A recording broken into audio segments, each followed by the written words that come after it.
পাপা কিছু বলো, কিছু বলো। বল হ্যাপি ভ্যালেন্টাইন্স ডে।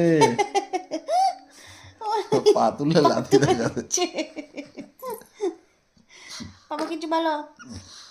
আজকে 14ই ফেব্রুয়ারি, কারে কিছু বলতে চাও তুমি? পা দিয়ে? ই বাবা, পা দিয়ে বলবো তুমি? রাম, কাউকে কিছু বলতে চাও আজকে 14ই ফেব্রুয়ারি?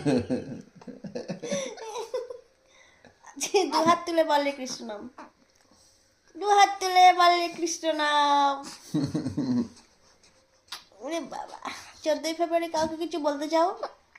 কাউকে প্রপোজ করতে চাও? বলে হ্যাঁ দুজনকে করবো তো। কে কে? বলো শান্তি আর ওইদিকে আছে ভগবতী। ওই যে পা তুলে দেয়, ও পা তুলে পা তুলে পা তুলে কি এটা? এটা কোন স্টাইলের প্রপোজ? পা তুলে লাথি দেখাচ্ছে।